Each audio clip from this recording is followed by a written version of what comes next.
उत्तर हिंदुस्थानामध्ये हापूड नावाचं गाव आहे, तो जिल्हा आहे हापूड सिटी आहे. हापूड नावाचं गाव आहे, तिथली एक वस्तू प्रसिद्ध आहे पापड. हापूडचे पापड प्रसिद्ध आहेत. कुठला चिवडा प्रसिद्ध आहे, कुठल्या कचोऱ्या प्रसिद्ध आहे, कुठल्या काय काय प्रसिद्ध आहे, कुठले पेढे प्रसिद्ध आहेत, कुठले केळं प्रसिद्ध आहेत, कुठल्या संत्र्या प्रसिद्ध आहेत, आहे की नाही.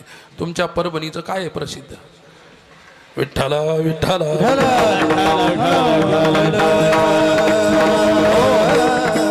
तुम्हाला माहित नाही म्हणून सांगतो, तुमच्या परभणीतले रस्ते प्रसिद्ध आहेत. काय इतके खास रस्ते त्या परभणी. आता हे हायवे झाले म्हणून बरं आहे की नाही. याला सोडून कुठेही घुसा, पाहण्यासारखेच रस्ते, फोटो काढायसारखे, आहे की नाही.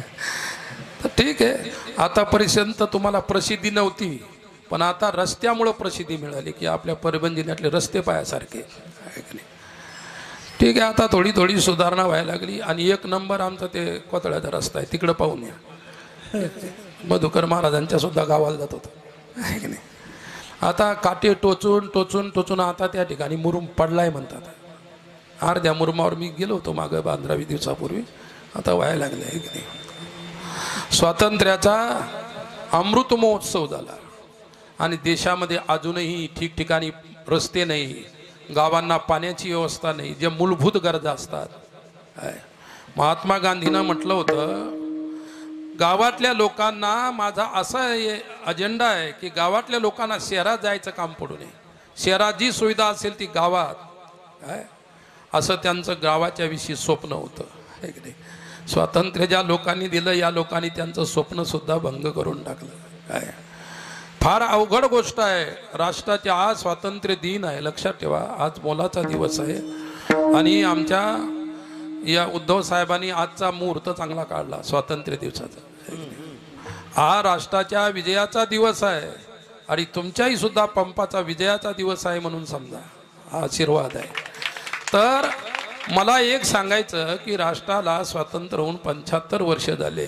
काय राष्ट्राच्या विकासाचा पैसा कुठे गेला हे तुम्हाला सर्वांना माहीत आहे, पण आपण समाज इतकं मूर्ख आहोत तरी तिथं शिक्का मारायला आपण विसरत नाही. लक्षात ठेवा, ज्यांनी संपूर्ण राष्ट्र लुटलेलं आहे त्या सर्वांचा जर पैसा काढला ना तर 25 वर्ष राष्ट्र अजून चालू शकतं. लक्षात ठेवा, इतका पैसा एका व्यक्तीजवळ इतका काही जिल्हा चालेल एवढाला पैसा कमावून ठेवलेला आहे. हा तुमचा समाजाचा पैसा आहे, तुमच्या गोरगरिबाचा पैसा आहे, तुमच्या सर्वांचा पैसा आहे. आणि लोक म्हणतात सोयाबीनचे भावच वाढत नाही, कापसाचे भाव वाढत नाही. काय अरे वीज घेऊन मरा ना, कशाला भाव वाढवायचे करता. जिथं हात घालायचा तिथं हात घातल्यानंतर इतका भाव वाढेल, लक्षात ठेवा. परंतु ते अजूनही कोणाला कळलं नाही.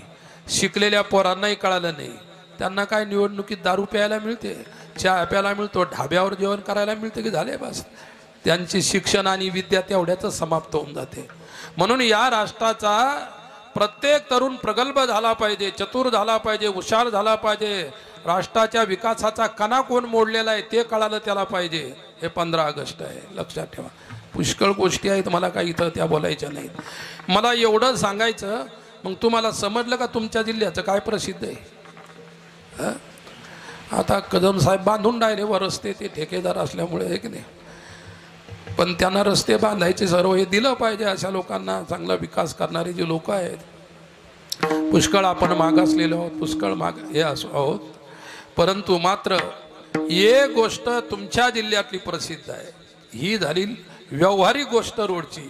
परंतु परभणी जिल्ह्यामध्ये सर्वात प्रसिद्ध काय असेल तर परमार्थ. इथं गुणवान, गायक, वादक, कीर्तनकार, पोथी वाचणारे, त्याप्रमाणे कथाकार सर्व इथं प्रसिद्ध आहे. तुमच्या परभणीचा परमार्थ महाराष्ट्रामध्ये नव्हे भारतामध्ये 1 नंबरचा परमार्थ आहे. 1 नंबरचा अन्नदान आणि 1 नंबरचा परमार्थ परभणी जिल्ह्यात पिकतो. किती येशेवाडीला अन्नदान होते, आहे की नाही. येशेवाडीला किती मोठं अन्नदान होतं, दर आठवड्याला अन्नदान होतं, आहे की नाही. भगवंत तुम्हाला देणाऱ्याला सद्बुद्धी देव. इथं अन्नदान होतं.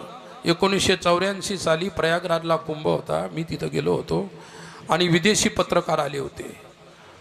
त्यांनी इकडे तिकडे पाहायचे, फोटो काढायचे. ते कशातही आकर्षित झाले नाही, पण हजारो माणसं पंक्तीत बसून एकत्र जेवतात, या गोष्टीनं त्यांना आश्चर्यचकित केलं.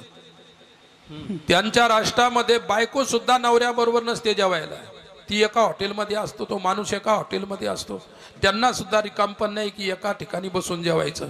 एवढे लोक एका ठिकाणी बसून भोजन करतात, किती मोठी विशेष गोष्ट आहे. या लोकांमध्ये, या समाजामध्ये किती प्रेम असेल. ज्यावेळी त्यांना आपल्या पत्रकारांनी विचारलं, म्हणजे तुम्हाला याच्यात काय विशेष वाटलं, ते म्हटले सहभोजन, याच्यात आम्हाला विशेष वाटलं. आमच्या इकडे कोणी असं बसून खाणार नाही. लक्षात ठेवा, ही विशेषता आहे. आणि ते अन्नदान परभणीमध्ये, आपल्या जिल्ह्यामध्ये अन्नदानात आपण कमी नाही, परमार्थात कमी नाही, एक नाही. काकासारखे कितीतरी गायक या जिल्ह्यानं दिले तुम्हाला, एक नाही. असे पुष्कळ गोष्टी चांगल्या आहेत, परमार्थासाठी प्रसिद्ध आहेत. रोडची गोष्ट सोडून देते, काही मनावर धरू नका आणि काही रोड चांगले करून घेऊ नका. बरं आहे आपलं उड्या मारायला ते. तरी म्हटलं की हे लोक इतके तालात कसं काय पावल्या खेळतात. तुमचं नेहमीच खड्ड्यातच उड्या मारायचं काम येतं, तुम्हाला पावल्या तुरंत येतात. अरे आमच्याकडे शिकून शिकून सुद्धा पोरायला लवकर पावल्या येत नाहीत. लक्षात ठेवा, चांगली गोष्ट आहे. म्हणजे रोड खराब आहे ही चांगली गोष्ट नाही बरं. तर मला शेवटचं एक उदाहरण तुम्हाला सांगायचं होतं की स्वामी विवेकानंद हापूडला गेले. ते बंगालमधून ज्यावेळी विरक्ती घेऊन आले, संन्यासी झाले, तरुण संन्यासी होते. हापूडला फिरत फिरत आल्यानंतर एका मंदिरावर थांबले, 4 लोक जमले. त्यांना विचारलं की महाराज, तुम्ही संन्यासी साधू आहात, काही 4 शब्दाचं प्रवचन आम्हाला सांगू शकता का.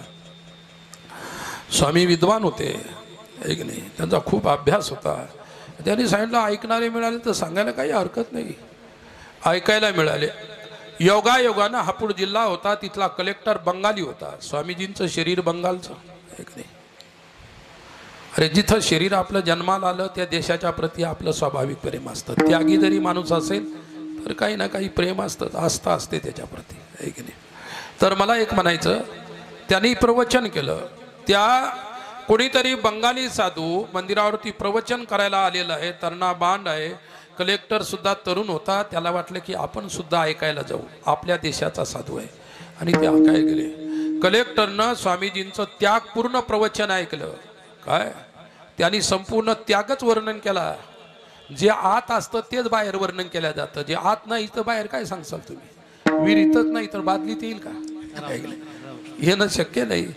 म्हणून स्वामीजी स्वतः त्यागी होते, ज्ञानी होते, महान पुरुष होते, संन्यासी होते. आणि त्यांनी प्रवचन केल्यानंतर कलेक्टरच्या मनावरती त्या शब्दांचा, प्रवचनाचा प्रभाव झाला. काय आणि आपल्या इकडे चौकड हीच पद्धत आहे. कीर्तन संपलं, प्रवचन संपलं, पोथी संपलं की सर्वांना उठून जायचं, कोणीच थांबायचं नाही, आहे की नाही. आतापर्यंत नुसतं उठा बशाच करत आले तुम्ही, आम्ही.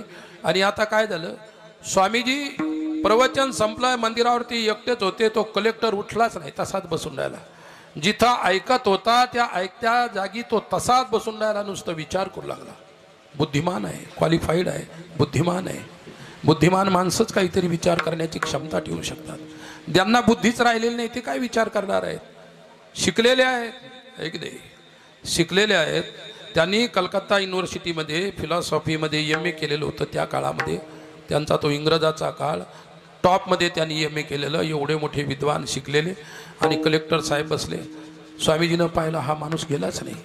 विचारलं परिचय. हाँ साहब मैं यहाँ का कलेक्टर हूँ. कलेक्टर है, आप घर नहीं जा सकते, आप नहीं उठे आप घर जाने के लिए. नहीं बोले आप घर जाना ही नहीं. कोण म्हणाला. कलेक्टर म्हणाला. कलेक्टर होणं सोपी गोष्ट आहे का. नाही सोपी गोष्ट नाही. कलेक्टर म्हणाला आता मला घरी जायची इच्छा नाही, मला तुमच्यासारखं बनवान. साधूचं काय असतं, आपणा सारखे करीती नाही काळ वेळ. तुमचा जो सिद्धांत तो आमचाही तोच आहे. पोरग आलं वयात केलं की लग्न, आपणा सारखे करीती तात्काळ, आहे की नाही. तुमचाही जी गोष्ट आहे आमची तीच आहे. आम्ही सुद्धा अशाच प्रकारचं करत असतो. आणि मग काय झालं, मला तुम्ही आता संन्यास द्या. स्वामीजीनं सांगितलं अरे भगवी लुगडं नेसले म्हणजेच काय तू संन्यासी होशील असं काही नाही. तू मुलं बाळा, तुझा संसार आहे, बायको आहे, 2 मुलं आहेत त्याला छोटे छोटे, त्यांना विचारून ये. त्यांचं जर परमेश्वर असेल तर मी विचार करील. काय आणि तुझा स्वतःचा संसार दुःखामध्ये टाकून तू कशाला या नादी लागतोस? मी तुला कपडे देणार नाही, परंतु तुझ्या घरी तुला संन्यासी बनवू शकतो.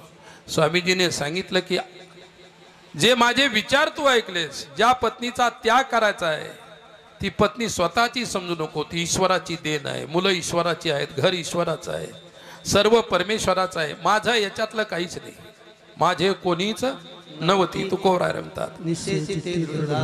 असा निश्चय कर की माझं याच्यातलं कोणी जे आहे ते सर्व परमेश्वरात. कोणता असं पुण्य आहे आणि ते कोणाच्या जवळ आहे असा प्रश्न तुकोबरायांनी आपल्या अभंगात सुरुवातीला उभा केलेला आहे. लक्षात ठेवा, तुम्ही आम्ही ज्या नरशरीराला आलो, मनुष्य जन्माला आलो, तर आपलं आयुष्य प्रश्न आहे आणि आपण आयुष्यभर उत्तरांच्या शोधामध्ये असतो. ज्याला उत्तर मिळालं आयुष्याचं त्याचंच फक्त कल्याण होतं आणि ज्याला आयुष्याच्या प्रश्नाची उत्तरच मिळालेली नाही ते आयुष्यामध्ये यशस्वी होऊ शकत नाही, त्यांचं कल्याणही कठीण आहे. साधू संतांनी तुमच्या आमच्या आयुष्याचे प्रश्न मांडले. समाज उद्धाराची तळमळ घेऊन चालणारं जे अंतकरण आहे ते जगद्गुरु संत तुकोबरायांचं अंतकरण आहे. तुकोबरायांचं बोलणं जे आहे ते हृदयातून बोलतात आणि हृदयाशी बोलतात. हृदयातून बोलतात आणि हृदयाशी बोलतात. लक्षात ठेवा, तुम्ही आम्ही वाणीनं बोलतो आणि कोणाच्या तरी कानाला ऐकू जाईल, श्रोत्रेंद्रियापर्यंत शब्द जाऊन आदळतील याचा हे करत असतो. संतांचे शब्द मोलाचे असतात. त्यांचा एक एक शब्द त्यांच्या हृदयातील अनुभूतीला स्पर्श करून आलेला असतो आणि म्हणून तो शब्द तुमचा उद्धार घेऊन उठत असतो. लक्षात ठेवा, म्हणून तुकोबरायांचे हृदयातले शब्द आहेत. काका, प्रश्न दुसऱ्याला केल्यापेक्षा प्रश्न स्वतःला करायचे कधी. कारण तुम्ही ज्याला प्रश्न कराल त्याला तुमच्या प्रश्नाचं उत्तर माहीत असेल किंवा नाही हा प्रश्न असतो. आणि तुम्ही जर स्वतःला प्रश्न केले तर तुमच्या स्वप्रश्नाची उत्तरं तुम्हाला स्वमधून मिळत असतात आणि स्वमधून मिळालेले स्वप्रश्नाची उत्तर ती तुमची स्वानुभूती असते. आणि म्हणून स्वानुभूतीपर्यंत जर पोहोचायचं असेल तर प्रश्न आपल्या स्वतःला करा. तुकाराम महाराज प्रश्न करतात ते स्वतःला करतात की हे परमेश्वरा, कोणाचं पुण्य आहे आणि ते पुण्य कोणाच्या जवळ आहे. ज्यांना अशा प्रकारची भेटी होते, कोणाची होते, काय होते, कशा प्रकारच्या लोकांची भेटी होते ते मात्र सांगितलं नाही. त्याचे अर्थ तुम्ही आम्ही लावायचे काय? तुकोबरायांच्या अभंगाचे अर्थ तुकोबराय ज्यावेळी असतील त्यांनी तुम्हाला कीर्तनातून त्यांच्या वचनातून सांगितलेलंच असतील. आणि आता ते गेल्यानंतर त्यांच्या अभंगावर आम्ही लोक कीर्तन करतो. आम्ही तुकोबरायांचे अर्थ सांगतो की आमचे अर्थ सांगतो की तुमचे अर्थ सांगतो, याचा मेळ लागत नाही. हे फार अवघड आहे. तुकोबरायांची भाषा जनसामान्यांची भाषा आहे, सामान्य जनाच्या उद्धाराची भाषा आहे. तुकाराम महाराज कधी अवघड परिस्थितीमध्ये जाऊन बोलत नाही, ते सहज बोलतात. ज्यांनी शब्द पचवले, शब्दांचे अनुभव घेतले, त्यांच्याच वाणीतली भाषा सहज असते. सहज कोणाला बोलता येत नाही का? लक्षात ठेवा, सहज कोणाला सहज बोलणंच फार अवघड आहे. सहज योग साधना अवघड आहे, सहज शब्द साधना अवघड आहे, सहज परमार्थ साधना करणं अवघड आहे, साधना सहज होणं अवघड आहे. तुम्ही आम्ही करतो, कष्ट करून करतो. काय सोमवाराला उपवास धरतो, करतो की उपवास धरल्यामुळे शंकर प्रसन्न होईल, हे आपण करतो. लक्षात घ्या, शब्द साधूचे असले पाहिजे आणि बोलणारा जर साधू असेल, साधू असून त्याचे शब्द साधूच असतात, समीचीन असतात, योग्य असतात. लक्षात ठेवा, साधू कधी चुकीचं बोलत नाही आणि जोपर्यंत आपण साधू होऊ शकत नाही तोपर्यंत आपण चुकीचंही बोलू शकतो, बरोबरही बोलू शकतो. मग त्याच्या अगोदर साधू व्हावं लागतं. आणि जगामध्ये सर्वात अवघड गोष्ट काय असेल तर साधू होणं सर्वात अवघड आहे. बाकी सर्व सोपं आहे. संसारी व्हावं लागत नाही. संसारी आपण अनादी काळापासून आपल्या कर्मामुळे आपण संसारी आहोतच. हा जन्म झाला की तो जन्म, प्रत्येक जन्मामध्ये आपल्या पाठीमागे संसार आहे. संसार कोणत्या जन्मामध्ये सुटला नाही असं नाही, प्रत्येक जन्मामध्ये संसार आहे. आणि परमार्थ केव्हा तरी मिळतो, आणि परमार्थ मिळण्याच्या पाठीमागे साधू कृपा आहे. विठ्ठल विठ्ठल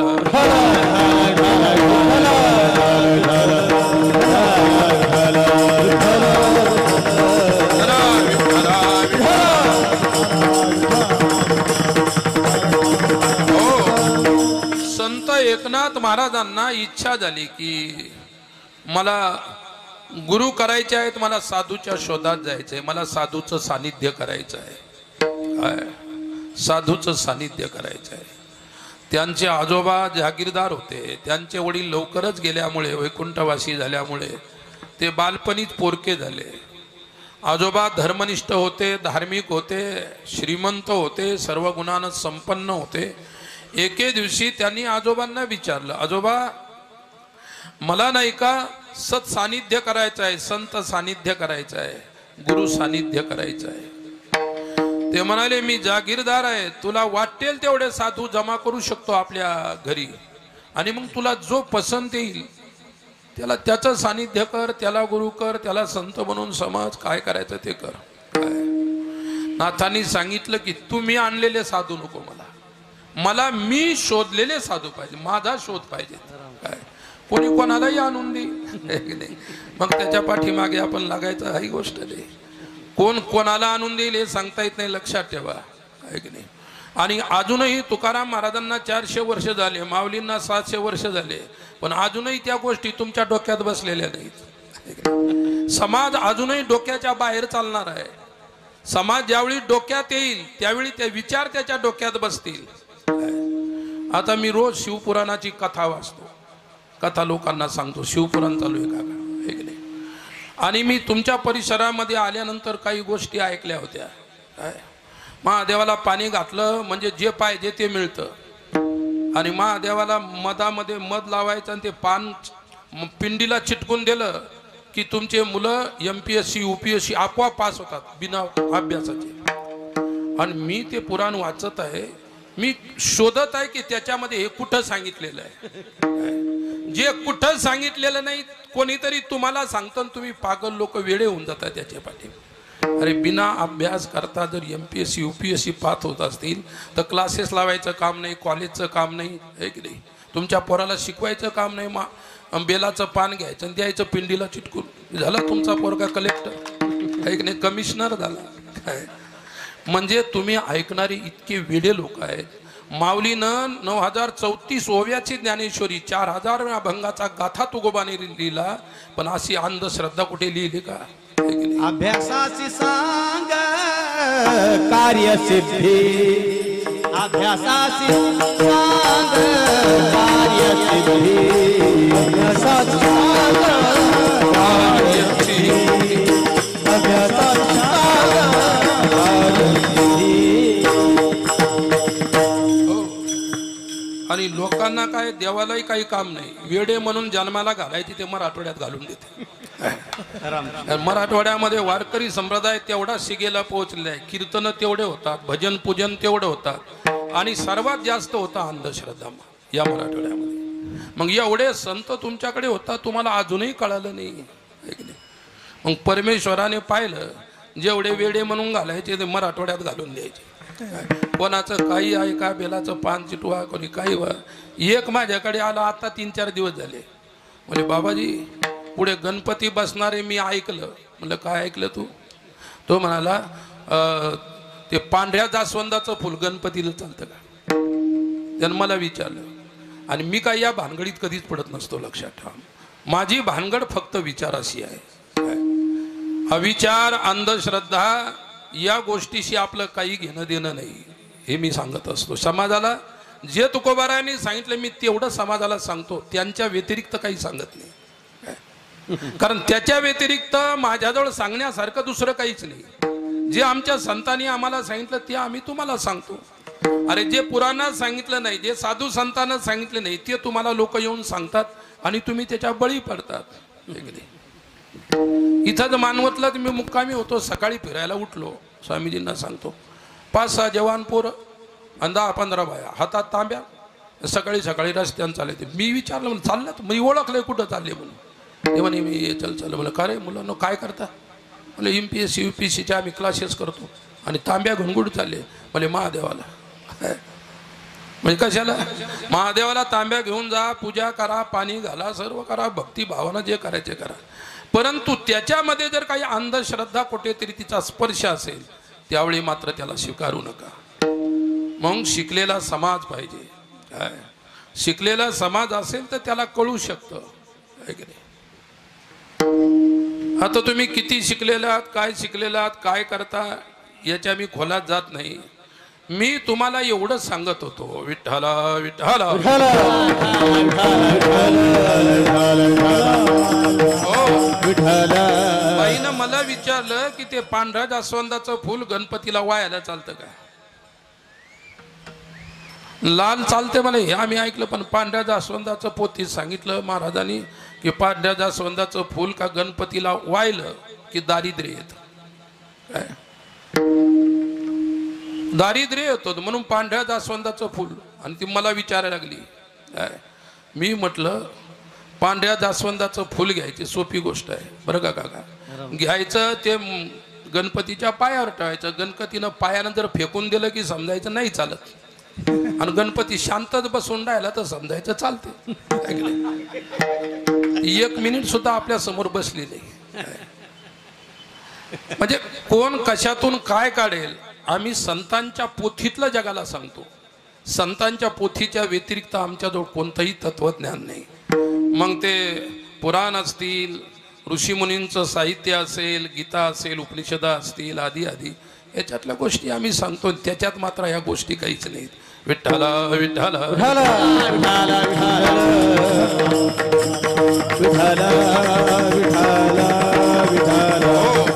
उदाहरण सांगत होतो की नाथरायाने आजोबांना विचारलं, आजोबा मला साधू भेटी करायची आहे, माझं कल्याण करतील, माझं हित करतील अशा साधू संतांच्या भेटीची मला आवश्यकता आहे. आजोबांना सांगितलं मी पुष्कळ साधू संतांना आमंत्रण देतो, तुला जे पसंत असतील त्यांच्याकडे तू हे कर. ते म्हणे मला ती गोष्टच पसंत नाही, मला स्वतः शोधू द्या. आणि संत एकनाथ महाराज स्वतः पैठणून निघाले शोधत. पुष्कळ त्यांनी गंगा तीरावरती साधू शोधले, परंतु त्यांना त्यांच्या मनासारखं कोणीच मिळालं नाही. समोर जात असताना एक वैष्णवाची भेट झाली. आणि त्या वैष्णवाची भेट झाल्यानंतर आदरपूर्वक नाथांनी विचारलं, महाराज आपण वैष्णव आहात, संत आहात, मला सुद्धा संताचा शोध आहे, मला योग्य संताची भेट होईल असं कोणीतरी परिचय द्या, सांगा कुठे असतील तर मी तिथे जायला तयार आहे. त्या व्यक्तीनं सांगितलं, बाबा इथून जवळच देवगिरीचा किल्ला आहे, ज्याला तुम्ही आता दौलताबाद म्हणता. नाव बदलायची आवश्यकता आहे की नाही? सर्व बाद तुमच्या मराठवाड्यातच जास्त आहेत, एक लक्षात ठेवा. मग त्याला बाद करून आता नाव बदला, विठ्ठला विठ्ठला.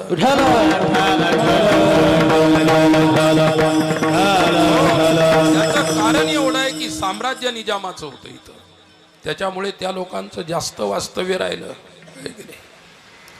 आणि त्यांचे थोडे बहुत संस्कार तुमच्यामध्ये सूक्ष्म रूपाने आहेत अजून, म्हणून तुम्हाला सुचत नाही काय अजूनही. न सुचायला कारण तेच आहे. आणि तुम्ही असं म्हणाल तुमच्या इकडचे लोक लय शहाणे आहेत का, हुशार आहेत का? येऊन पहा, विठ्ठला विठ्ठला.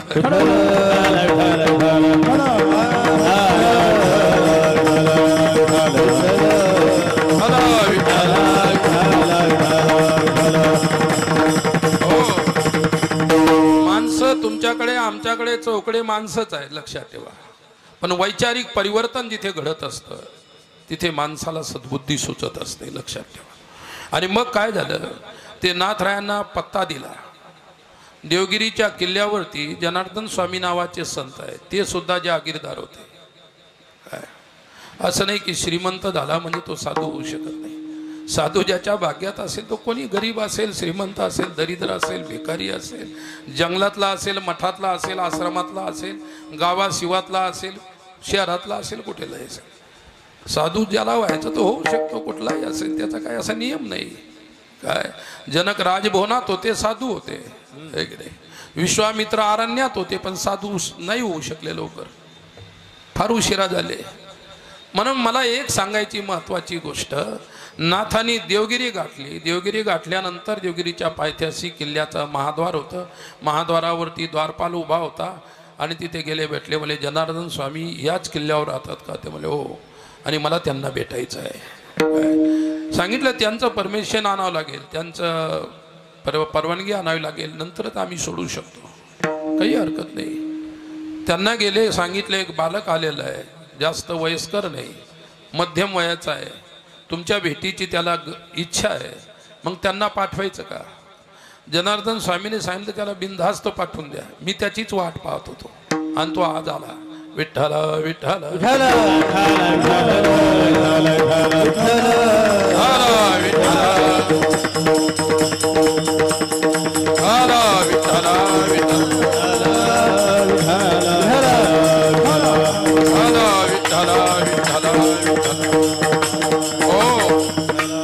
नाथानं अगणित पुण्य केलं होतं. साधूला भेटीचं पुण्य त्यांनी केलं होतं. गोस्वामीनं आपल्या रामायणात एका चौपाईत वर्णन केलेलं आहे. पुण्य पुंज बिनु मिलही नाही संता, सतसंगती कर संस्कृती अंता. राम सिया राम सिया राम जय जय राम. राम सिया राम. पुण्य पुंज बिनु मिलही नहीं संता, सतसंगति कर संस्कृति अन्ना. मंगल भवना मंगल हारी, प्रभु दशरथ अजिर बिहारी. हो, नाथांचं पुण्य काय, नुसतं पुण्याने साधू होत नाही किंवा साधू मिळत नाही. पुण्य फळाला आल्यानंतर साधूची भेट होते. पुण्य परिपक्व झाल्यानंतर अनंत प्रमाण गाथ्यामध्ये आहे. पुण्य फळले बहुता दिसा, पुण्य फळले बहुता दिसा, पुण्य फळले बहुता दिसा, पुण्य फळले बहुता दिसा. भाग्य विनाया लाठता, भाग्य उदया लाठता, हालेलुया लाठता,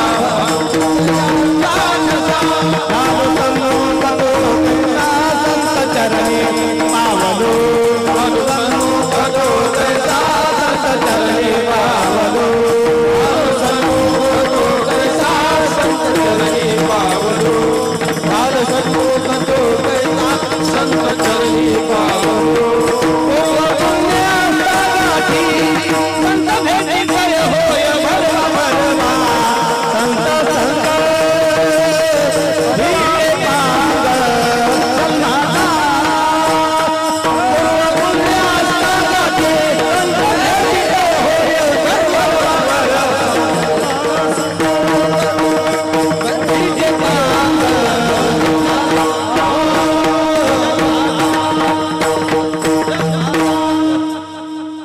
पुण्य फळले बहुता दिसा, भाग्य उदयाचा ठसा, झालो सन्मुख तो कैसा, संत चरण पावलो. नाथरायांच्या जीवनात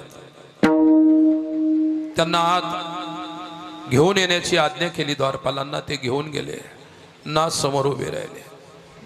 काय तरुण आहे नाथ, तरुण त्यांचं वय आहे. एक तरुण जहागीरदाराचा नातू आहे, परंतु उत्तम साधू प्राप्तीची जिज्ञासा अंतकरणामध्ये झाल्यानंतर, महापुरुषाच्या समोर उभे राहिल्यानंतर महापुरुषाची दृष्टी प्रत्येकाला ओळखत असते. ज्यांच्या दृष्टीमध्ये जगाची ओळख आहे त्याला साधू दृष्टी म्हणतात.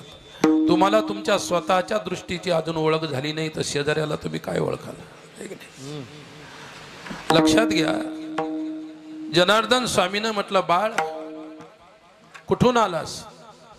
त्यांनी म्हटलं, कल्पना नाही मी कुठून आलो. कोण आहेस तू? त्यावेळी नाथ म्हणाले, मला जर हे माहीत असतं मी कोण आहे तर मी तुमच्यापर्यंत आलोच नसतो. मला जर माहीत असतं की मी कोण आहे तर मला तुमच्याकडे यायची काय आवश्यकता पडली असती? जनार्दन स्वामी पुढे बोलले नाही. त्यांनी ओळखलं की उत्तम अधिकारी आहे, उत्तम कोटीचा अधिकारी आहे, याची जिज्ञासा फळाला आलेली आहे, याची जिज्ञासा परिपक्व आहे, पुण्य फळाला आलेलं आहे आणि म्हणून माझ्यापर्यंत म्हणजे साधू पर्यंत आलेलं आहे. विठ्ठला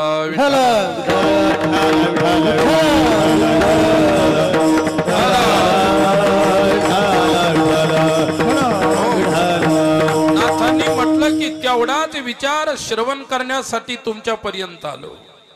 महाराज मला स्वीकारा. त्यांनी सांगितलं एकदा स्वीकारण्यासाठी प्रार्थनाच करायचं काम नाही. तू ज्यावेळी दरवाजावर आला होता त्याच वेळी मी तुला स्वीकारलं. अशा प्रकारे साधू ज्याला स्वीकारतो त्याला साधक म्हणतात. आणि जो साधक होऊन साधूकडे जातो त्यालाच बोध होत असतो. ज्याला बोध होत असतो तोच मुक्त होत असतो. लक्षात ठेवा. विठ्ठला विठ्ठला विठ्ठला. आणि म्हणून अशा प्रकारच्या साधू सत्पुरुषाची भेटी होण्यासाठी नाथांनी जे पुण्य केलं तसं पुण्य करावं लागेल. तसं पुण्य आपल्या पदरी असावं लागेल. लक्षात ठेवा. आणि त्यावेळी ज्याची ऐशी याची भेटी, कैशी याची भेटी, याचं उत्तर नारदजीने भक्ती सूत्रात दिलेलं आहे. विठ्ठला विठ्ठला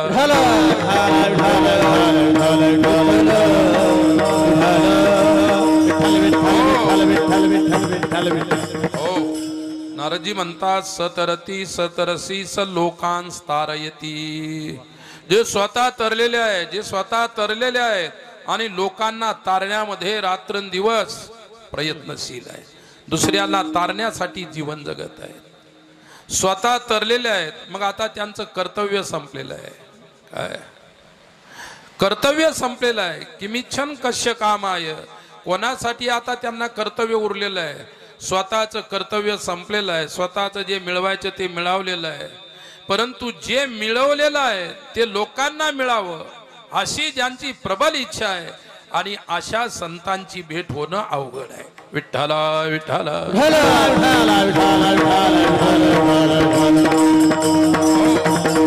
म्हणून म्हटले की ज्याशी ऐशी याची भेटी, अशा पुरुषांची भेटी होणं अवघड आहे. तशा पुरुषाची भेटी नाथांना झाली. कारण त्यांच्याजवळ तसं पुण्य होतं, स्वतःच्या जवळ होतं. त्या पुण्याने साधूपर्यंत घेऊन गेलं ते पुण्य. तुमच्याजवळ पुण्य नाही मला असं नाही म्हणायचं. आणि तुम्हाला सुद्धा तुमचं पुण्य साधू संतापर्यंत घेऊन जातं, है की नाही. परंतु ऐशियाची भेटी होत नाही. साधूची भेटी होते पण ऐशियाची, ऐशा साधूची भेट होत नाही. भेट होत नाही असं नाही. विठ्ठला विठ्ठला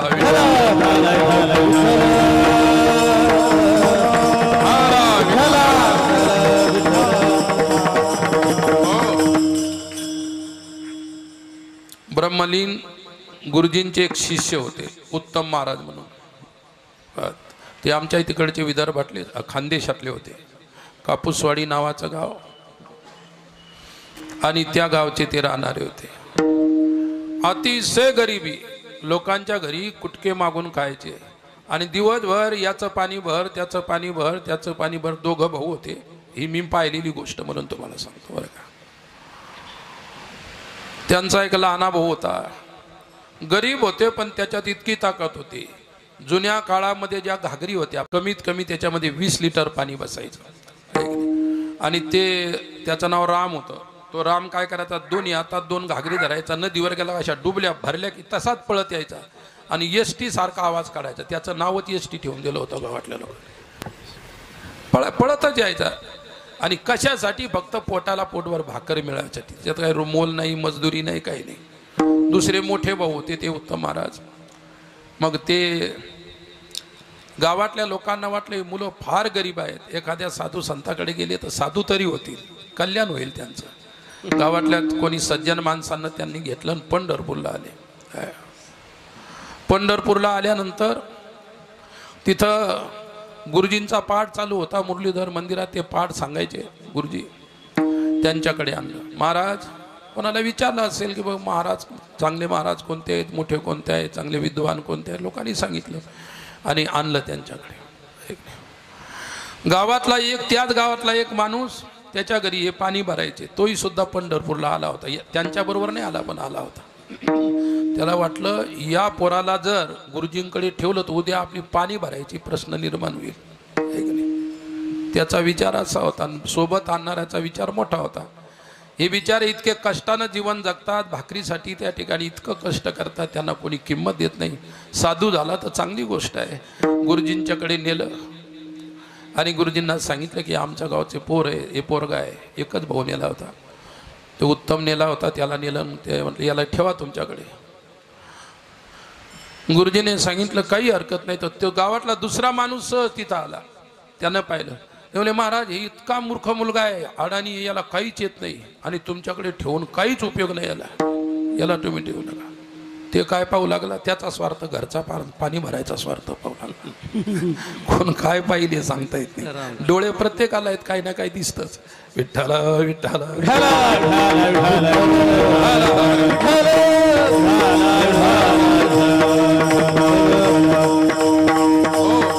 गुरुजी म्हणाले अनाडी आहे ना, अडाणी आहे ना, असू दे, त्याला काही येत नाही ना, असू दे, काय तो काहीच कामाचा नाही ना, असू दे.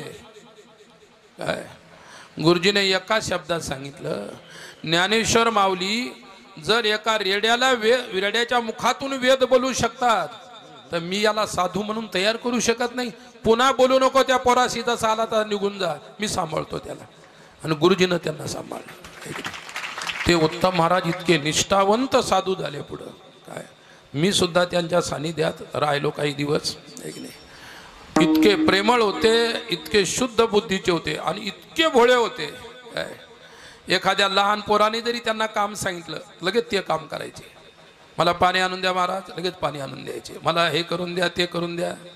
आणि ते संस्थेमध्ये विद्यार्थ्यांचे कीर्तन व्हायचे. त्यांच्याकडे एकच काम होतं, ज्याचं कीर्तन आटलं त्याला पटका बांधून द्यायचा. आणि त्यांना गुरुजीकडे विचार सागर ऐकला, ज्ञानेश्वरी ऐकली.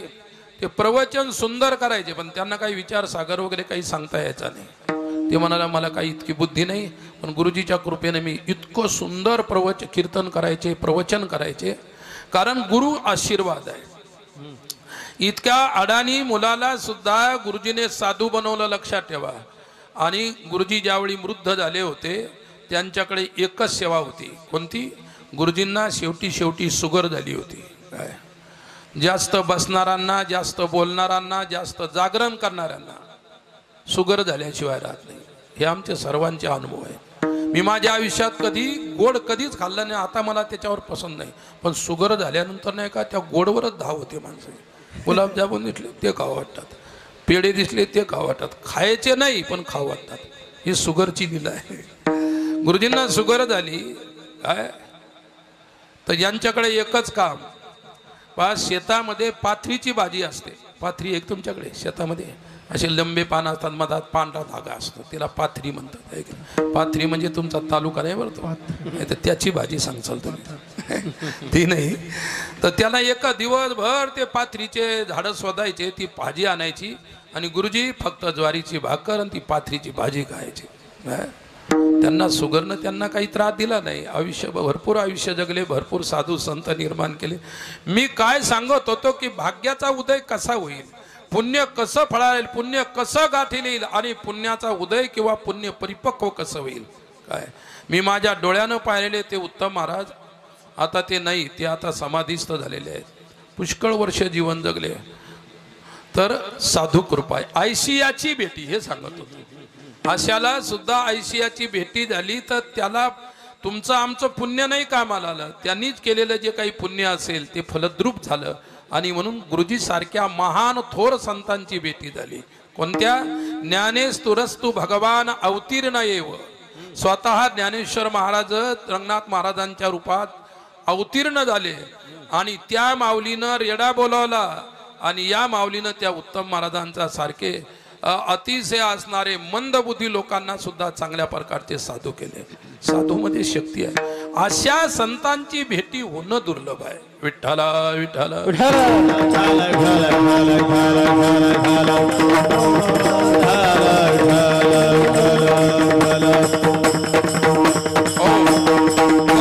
घड आहे संत भेटी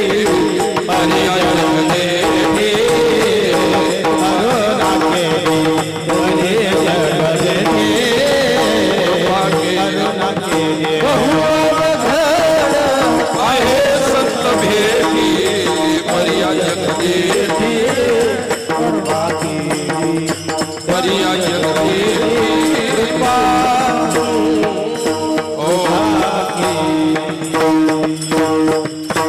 बहु अवघड आहे संत भेटी पर्या जगजेठी कृपा केली. जगजेठी म्हणजे परमात्मा. परमात्म्याने कृपा केल्याशिवाय खरे संत मिळत नाहीत, आपल्याला लक्षात ठेवा. म्हणून भगवत अनुग्रह ज्याच्यावरती होत असतो त्यालाच खऱ्या स्वरूपाचे संत मिळत असतात. नाथांना मिळाले. दुसरं उदाहरण सांगत होतो, पुरावा सांगत होतो भक्ती दर्शनाचा, की सतरती सतरती सत लोकांस तारयती. स्वतः तरलेले आहे, तरले तरती हा भरवसा नामधारकांचा.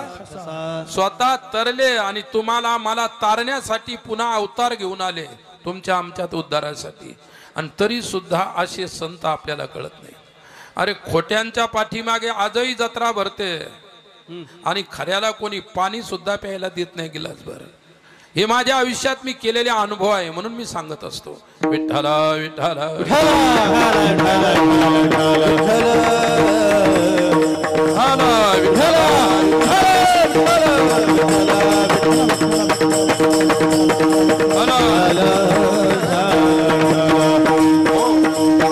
तुम्हाला उदाहरण सांगतो. मी वृंदावन मध्ये असताना भिक्षा मागून राहायचो.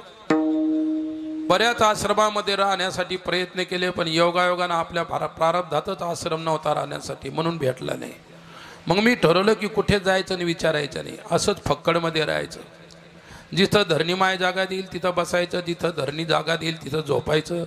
भूक लागल्यानंतर भिक्षा मागायची, भिक्षा मागून खायची इकडे तिकडे.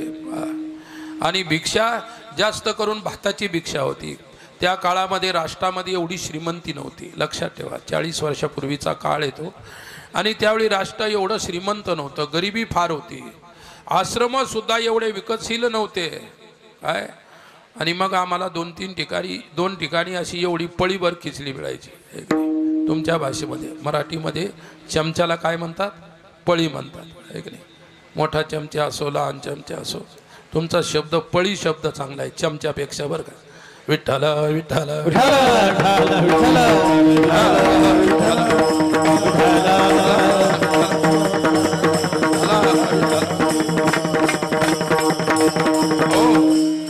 आता तुमचा शब्द विसरला का तुम्ही चालू ठेवलेला आहे मला माहित नाही, पण आता सर्व गोष्ट सर्व चमच्याचंच काम आहे.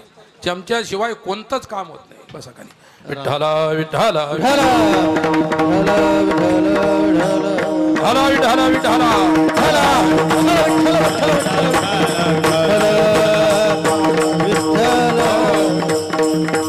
कुठेही जा, ऑफिस मध्ये जा, मंत्रालयामध्ये जा, कुठेही जा, नुसते चमचे समोर चमचे, चमच्याच्या पाठीमागं पता नाही काय, मग ते तुम्हाला माहिती आहे. चमच्याशिवाय काम होत नाही. आणि आम्हाला एक चमचा भराची ती खिचडी मिळायची. त्याच्यामध्ये तेल नाही, मीठ नाही, मिरची नाही, बरोबर काहीच नाही. काहीतरी असं शिजवलेलं पाणी टाकून त्यात थोडंसं मिरकूट वगैरे टाकून पावडर मिरचीचं टाकून शिजवलेलं. आणि ते 2 ठिकाणी मिळायचं चमचा. आणि एका ठिकाणी भिक्षा 2 पोळ्या मिळायच्या. पोळ्या म्हणजे त्या उत्तर हिंदुस्थानामध्ये असे फुलके असतात. आपल्यासारख्या पैलवानी पोळ्या नाही राहत तिकडं.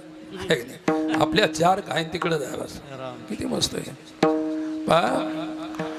तुमच्याकडच्या पोळ्या आमच्याकडच्या पोळ्यामध्ये फरक आहे. आमच्याकडची एकच पुरणाच्या पोळीमध्ये तुमचं जेवण होतं, अशी पोळी असते, अशी जाड असते. बस एक खाल्ला की मोकळा होतो माणूस. तुमच्याकडच्या भाकरी सुद्धा पोळ्यापेक्षा पतल्या आहेत. ही कला आहे. आणि आम्ही राहत होतो काशीला, आणि मी आणि मनीषानंदजी महाराज राहत होतो बरोबर. त्यांच्याकडे पोळ्या करायचं काम होतं, कारण ते पतल्या पोळ्या करत होते. आणि आपल्याकडे भाजी करायचं काम होतं. काय भाजी करायचं आपल्याकडे काम होतं. मी जर 25 माणसाची 50 माणसाची भाजी केली तर 20च माणसं खाऊन जातात, अशी भाजी होती अजूनही. पण आता आपण त्या भानगडीत पडत नाही. कुठं कोणाच्या भाज्या करत बसता, पुष्कळ भाज्या करा बाबा. 100 माणसाचं मी पोळ्या थापायचो त्या काशीमध्ये. 4 रोट्या मिळण्यासाठी 100 माणसाच्या पोळ्या भाजायचो. आणि माझा सोबती होता तो 100 माणसाच्या पोळ्या लाटायचा. 2 जण होते ते लाटायला आणि मी एकटा भाजायला दगडी कोळशावर, एक नाही. कठीण काम होतं. आता फार सोपं आहे. तर मी सांगत होतो वृंदावनला राहत असताना सतरती स लोकांस तारयती असे साधू मिळणं अवघड आहे. ऐशियाची भेटी, अशा पुरुषांची भेटी होणं आजही अवघड आहे, लक्षात ठेवा. मग काय झालं, एके दिवशी मी सहज असा बसलो होतो ओट्यावर, एका आश्रमाच्या ओट्यावर बसलो होतो. स्वामी अखंडानंद सरस्वतीजी महाराज होते, त्यांच्याकडे आम्ही भागवत शिकायचो, भागवत ऐकायचो. आणि पुष्कळ असे संत होते, मोठमोठे विद्वान, त्यांच्याकडे सुद्धा श्रवण करायला जायचो. एक दिवस एक महात्मा आला आणि तो मला, कशाला बसलास इथं, ते हिंदीत बोलू लागला. मी म्हटलं बसलो, मला काय थोड्या वेळात भिक्षेला जा. अरे कशाला भिक्षेला जातो, भंडार आहे ना शेजारच्या आश्रमात. आणि मी सांगतो तुम्हाला, ही सत्य गोष्ट आहे, मी जोपर्यंत विद्यार्थी होतो, शिकत होतो, तोपर्यंत मी कधीच कोणता भंडारा खाल्लेला नाही.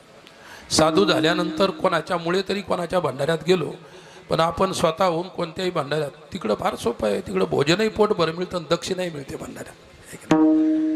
दोन गोष्टीचा फायदा आहे. तर चला, तुम्ही सुद्धा भोजन देता, दक्षिणा देता, आनंदाची गोष्ट आहे, देत राहा असं. तर परिस्थिती काय झाली की त्यानं, महात्म्यानं माझा हात पकडला. ते माझ्यापेक्षा, मी विद्यार्थी होतो, छोटासा होतो, माझा हात पकडला. चल बोले भंडारा खाने को. हमने कहा बाबा जी मेरे पास वो पर्ची नहीं भंडारे की. मला वाटलं त्याच्यामुळे मला सोडून देईल. अरे बोले तेरे पास नहीं तो मेरे पास भी कहाँ है. बोले साधू के लिए क्या पर्ची होती है क्या. बोले चल. पकडत माझं पक्कच मनगट धरलं, नेलं मला. तिथं त्या दरवाज्यावर ते पर्चा गोळा करणारा साधू होता त्या आश्रमचा. पर्ची. हमने कहा भैया मेरे पास तो नहीं, लेकिन महात्मा जी ने मुझे जबरदस्ती लाया. बोले मेरे पास भी नहीं, उसके पास भी नहीं. क्या, और साधू के लिए क्या पर्ची जमा कर रहा है. त्याला दिला धक्का, नेलं मला आत ओढत. नेलं काही हरकत नाही. मी इतका घाबरलो, मला घाम सुटला. मला वाटलं आपण हे बरोबर नाही असं. तिथं गेल्यानंतर तिथे महंत मंडलेश्वराचे असे आसनं लागलेले होते, आणि जे मुख्य होते महात्मा, त्यांच्या आसनावरच हा महात्मा जाऊन बसला. मलाही तिथं दाबून दिला असं. मी इतका घाबरलो. लगेच ते महात्म्याचे शिष्य लोक पळत आले, त्याला उचललं. त्या महात्म्याला ते उचलल्याच जायना इतकी ताकद होती त्यांच्यामध्ये. काय सोडा म्हणे, मला इथंच बसायचं. जबरदस्ती त्याला वाकडं करून त्याच्या खालचं आसन काढून घेतलं, दुसऱ्या ठिकाणी नेऊन टाकलं. चल म्हणे वा बैठेले. अरे म्हटलं आता मार खायची यांच्याबरोबर. आणि काखेमध्ये रेडिओ होता. रेडिओ म्हणजे तो सतत 24 घंटे चालायचा. आणि शेल संपले की कोणीतरी काकासारखा यायचं आणि शेल टाकून द्यायचे. मग ते रेडिओ कधी कन्नडमध्ये बोलायचा, कधी तमिळमध्ये बोलायचा, कधी हिंदीत बोलायचा, कधी शनिमाचे गाणी म्हणायचा, कधी काही म्हणायचा. आणि ते काखात रेडिओ चालूच. आता साधू संतांच्या आपण पंक्तीत बसलो, रेडिओ चालेल का तिथं. ते लोक आले, रेडिओ इसका आले. है बोले मेरा रेडिओ नहीं निकालना. बोले झगडा हो जाएगा, असा हो जाएगा. गाली शिव्या द्यायला लागले, कठीण शिव्या द्यायला लागले. लोकांनी ठरवलं की पागल आहे, याच्या नादी लागू नका. आलं ना आता याला जेव द्या. आणि मी माझा हात धरलेलाच पुन्हा ते मला जवळ बसवलेलं. पत्रावळ्या मांडल्या, पात्र मांडल्यानंतर आली पहिली बादली आली शिऱ्याची. टाक म्हणले पूर्ण. याच्या या मुठीन नको टाकू म्हणले, आपलं काम होत नाही. अरे बच्चे के इसमें भी डाल. बोले हे बच्चे. मला एक पात्रवळी ठेवली, मला माझ्या हातावर टाकलं. मी म्हटलं मला थोडंच द्या. नाही बोले डाल दे, मैं तेरा भी खाऊंगा और मेरा भी खाऊंगा. भाजी आली, घेतली होतून. भात आला, घेतला होतून. आणि तिकडं पंगत वाढायच्या अगोदर दोन्ही हातानं सुरू केलं. दोन्ही हातानं सुरू केलं. इकडे सर्व काला केला त्याचा, भाताचा, पोळीचा, सर्वाचा काला केला. चाललं फेकणं. आणि मी खाऊ शकत नव्हतो. अरे बोले खा, किसी को डर रहा है. बोले मैं होने पर किसी को डरने की क्या बात है, खाओ. बोले मी काही खाल्लं नाही भीतीनं. आणि मग खाल्लं काय त्यांच्या झालं. बोले क्या या रुकना आहे. अर्ध सोडून दिलं, गेले. बोला रेडिओ चालूच. आणि मग तिथून बाहेर गेल्यानंतर असं एक निंबाचं झाड होतं. ते पागल बाबाचा आश्रम आहे. त्यावेळी वृंदावनापासून तो खूप दूर होता. आता वृंदावनात आला, जवळ आला तो. आणि चल बोले वो पागल बाबा के आश्रम के तरफ जाएंगे. आणि मी उपाशीच, माझी हिंमत नाही झाली खायची. आणि मग काय झालं की मला नेलं एका निंबा झाडाखाली. ते खाली बसले, दिला अंग टाकून. आणि रेडिओ पोटावर ठेवला. रेडिओ चालूच आहे. मी म्हटलं बाबाजी क्या बात है, आप सरीखा रेडिओ चलाते, रात दिन मैं देख रहा हूँ, 3-4 घंटे हो गए. बोले भैया आज तक मैंने किसी का गला नहीं दबाया. वो गा रहा है तो गाने दो ना, उसका गला क्यों दबा रहा है? त्यांच्या भाषेमध्ये ती अलौकिक भाषा होती. लक्षात ठेवा, अलौकिक सत्पुरुषाची अलौकिक भाषा होती. सामान्य माणसं ती भाषा कळू शकत नाही. आणि मलाही सुद्धा काहीच कळत नव्हतं. आणि मी असा त्यांच्यासोबत, आणि मग बोले भैया पता है, बोले मैं क्यों रेडियो रखता हूँ, हमेशा के लिए क्यों बजाता हूँ? ये रेडियो रखने से लोग मुझे पागल समझते हैं, और पागल के पास कोई आना नहीं चाहता, और कोई मेरे पास आएगा नहीं तो मेरा एकांत कभी नहीं बिगड़ता. मैं मेरा एकांत नहीं बिगड़ने देता, इसलिए ये रेडियो बजता रहता है. मेरा ध्यान रेडियो के ऊपर नहीं, मेरा ध्यान ऊपर वाले के ऊपर आहे, असं त्यांनी मला सांगितलं. आणि मी सांगतो, त्यावेळी त्यांना थोडीशी झोप लागल्यासारखी झाली. मी तिथून पळ काढला. म्हटलं आता आपल्याला पोटाची सोय लावावं लागेल कुठेतरी, आहे की नाही. पुन्हा भंडाऱ्यात तर नाही गेलो. आणि मग तेवढं भिक्षा वाढण्याचंही बंद झालं होतं, उशीर झाला होता. मी जातच होतो तर मला दुसरा संत महात्मा भेटले. ते महात्मा त्या काळामध्ये खूप प्रसिद्ध सुप्रसिद्ध साधू होते. काय टाटंबरी बाबा करके एक संत थे, बहुत बड़े संत, वृंदावन के बहुत बड़े संत थे, सिद्ध पुरुष. आणि मी इकडून जाताना दुसते तिकडून आले. टाटंबरी म्हणजे टाट म्हणजे पोतं, ते पोत्याचे कपडे नेसायचे, पोते गुंडळायचे. एक पोतं गुंडळायचं, अंगावर एक पोतं घ्यायचं, असलं अंगावर असलं, नसलं तर नसलं. त्यागी होते, मठ नाही, आश्रम नाही, काही नाही. आणि ज्ञानी पुरुष होते. वेद उपनिषद भागवत तर मुखोद्गत होतं त्यांचं. आणि कृष्णलीला ज्यावेळी व्हायची वृंदावनला, तर त्या पोरांना नाटकात कृष्ण करायचे, तर ते साक्षात त्याला कृष्ण समजायचे आणि गेले की साष्टांग दंडवत घालायचे. असे सिद्ध पुरुष. आणि त्यांनी मला पाहिलं. बोले बेटा खड़ा हो जाओ. बोले क्या बात है? बोले तुमने कोई महात्मा देखा है? हमने महात्मा तो देखा है, हम तो भंडारे में गए थे, बहुत संत देखे. नहीं, बोले ऐसे ऐसे महात्मा है, उनकी हुलिया बता दी. हुलिया म्हणजे त्यांचे जे चिन्ह आहे की नाही, जटावरती बांधलेले असतात, त्यांच्याजवळ रेडिओ असतो, असं असतं तसं असतं. हे सर्व खुणा सांगितल्या. त्या सर्व खुणा त्यांच्यावर होत्या. हमने कहा बाबा आपको उनसे क्या काम पड़ा है? अरे बोले मुझे दर्शन करना है, उनके दर्शन से मेरा जीवन धन्य हो जाए. एवढा मोठा सिद्ध पुरुष त्यांच्या दर्शनासाठी येत होता. आणि मला त्यावेळी माझे डोळे पूर्ण नाही उघडले, पण बरेच उघडले. मी म्हटलं एवढ्या सिद्ध पुरुषाचं निदान आपल्याला अंगाला स्पर्श तरी झाला, पुष्कळ आहे. काय मग तर मी म्हटलं ते निंबाखाली झोपलेले आहेत. आम्ही दोघंही निंबाखाली गेलो. बाबा तिथं नव्हते. मी त्यांना 2 महिने शोधलं ब्रजभूमीमध्ये, कुठेही सापडले नाही. पुन्हा स लोकांस तारयती, ऐशी याची भेटी, अशा सत्पुरुषाची भेटी होणं फार अवघड आहे. विठ्ठल विठ्ठल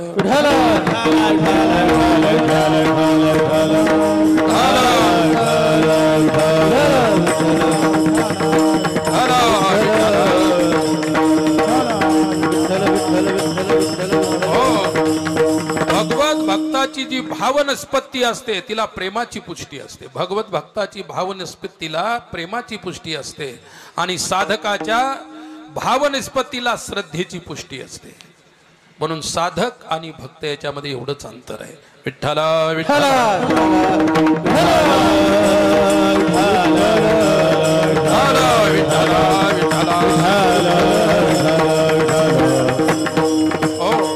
लोकांना तारणारे ऐसे संत, अशा प्रकारचे संत, त्यांची भेटी होणं अवघड आहे. पहा, एकनिष्ठता जी असते ती फार विलक्षण असते, लक्षात ठेवा. आणि वैष्णवाचं जीवन ज्याने जवळून पाहिलेलं आहे, जो स्वतः वैष्णव झालेला आहे. काय तुम्ही आम्ही वैष्णव झालो किंवा नाही, हा मला तर आपला स्वतःचा प्रश्न आहे. काका मी सुरुवातीला सांगितलं की स्वतःचे प्रश्न स्वतःला विचारा. तुम्ही स्वतः वैष्णव झाले की नाही, आपल्या हृदयाला विचारा, मी झालो किंवा नाही आज. काय आणि भगवत अनुग्रहाने होऊन जाल. परिस्थिती काय आहे? एक राजा परदेशामध्ये यात्रेसाठी गेला. यात्रेसाठी गेल्यानंतर तिथून त्याच्या अनेक राण्या होत्या. त्यांनी आपल्या राण्यांना पत्र पाठवलं. काय पत्र पाठवलं?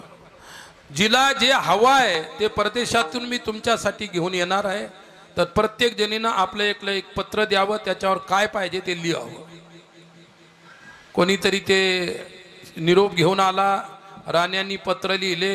जिला जे पाहिजे होतं तिनं ती वस्तू त्याच्यावरती नोट केली, लिहिली. आणि मग सर्वात शेवटची लहानी राणी होती. म्हणजे राणी साहेब तुमचं सुद्धा पत्र द्या. ते म्हणाले आणायसारखं तर मला काहीच नाही, पण तुम्ही म्हणता पत्रच लिहून द्या तर लिहिते पत्र. तिनं पत्र काहीच नाही लिहिलं, फक्त एक पद लिहिलं, एक लिहिला फक्त एक एक एक फक्त एवढंच कागदावर लिहिलं, तेवढंच पद आणि ते पत्र दिलं. आहे की नाही? चांगदेवाला तेवढं सुद्धा लिहिता आलं का? हिनं निदानी एक लिहिलं, चांगदेवानं कोरच पाठवलं पत्र. विठ्ठला विठ्ठला. आणि ज्यांनी आपलं पत्र कोरं पाठवलं त्यांनाच आयशियाची भेटी होती, म्हणून माऊलीची भेटी झाली. कोरं पत्र पाठवलं, हे हृदयाचं पत्र आहे, लक्षात घ्या. आणि त्या राणीनं एक लिहिला. राजाकडे प्रत्येकीचं पत्र पोहोचलं. कोणी काही सांगितलं, कोणी मला हे सांगा ना, ते आणा, कोणी नथ आणा, कोणी त्या ठिकाणी गळ्यातले गांजा पुतळ्या आणा, काय आणा, चैन आणा, मुंदी आणा. एक नाही, चांगल्या चांगल्या प्रकारच्या गोष्टी सांगितल्या, किमती गोष्टी सांगितल्या.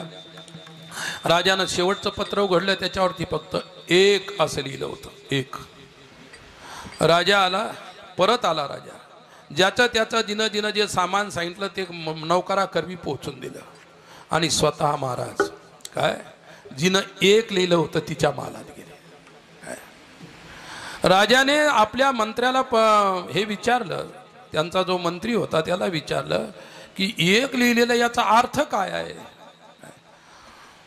एक लिहिलेला याचा काय अर्थ आहे? त्यांनी पुष्कळ लोकांना लिहिलं, वाचायला दिलं, त्याचा अर्थ कोणाला समजत नव्हता. आणि नंतर ते पत्र घेऊन ज्यांना लिहिलेला आहे त्याला त्याचा सम्यक अर्थ माहीत असतो. तुकाराम महाराजांनी अभंग लिहिले, आम्ही त्याच्यावर कीर्तन करतो. ते कीर्तन त्यांना जे अभिप्रेत अर्थ होता तोच आम्ही सांगतो असं काही नाही, आम्ही आमचे अर्थ सांगतो. आणि मग काय झालं, राणीकडे गेले. राणीला सांगितलं की तू पत्रावर फक्त एक लिहिलं, याचा काय तात्पर्य अर्थ होता? सांगितलं, महाराज तुम्ही माझे पती आहात आणि तुम्ही बाहेर गेल्यानंतर जिला जे आवडलं तिनं ते सांगितलं. माझ्या आवडीचा विषय केवळ तुम्ही एकच आहात, मला तुमच्या व्यतिरिक्त काहीही नको आहे. काय ज्यानं अशा प्रकारचं पुण्य केलं त्याला एकच पाहिजे, ते संत. आणि कसे संत? त्याचा उद्धार करणारे, आत्मबोध देणारे, ब्रह्मज्ञान देणारे, त्याला मुक्ती देणारे. अशा संतांची भेटी होणं अशा प्रकारची गोष्ट आहे. पण कशा संतांचा असा जर प्रश्न केला तर दुसऱ्या चरणात जी हरी धरीला म्हणे, जी हरी धरीला म्हणे, हरी धरीला म्हणे, जी हरी धरीला म्हणे, दिले संसारासी पाणी, दिले संसारासी पाणी पाणी, जी हरी धरीला म्हणे, जी हरी धरीला म्हणे, दिले संसारासी पाणी, दिले संसारासी पाणी, जी हरी धरीला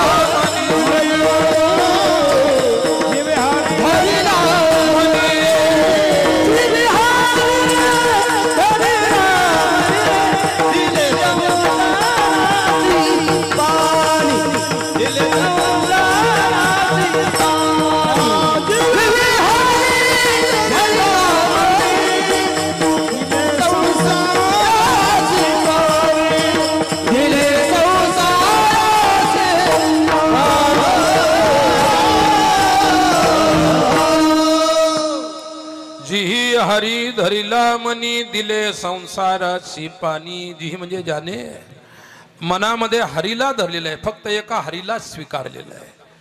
त्या राणीनं जसा एक पती स्वीकारलेला होता, त्याच्या व्यतिरिक्त पतिव्रते जैसा भ्रतार प्रमाण, आम्हा नारायण तैशा परी. या न्यायाने जो साधू ज्याने फक्त आपल्या मनामध्ये श्रीहरीला धरलेला आहे, विषय तो त्यांचा झाला नारायण, नावडे जनधन माता पिता. त्यांचा एकच विषय झालेला आहे, परमात्मा. धरिला चित्ती आम्ही रखुमाईचा पती, आम्ही रखुमाईचा पती, आम्ही रखुमाईचा पती, धरिला चित्ती आम्ही रखुमाईचा पती,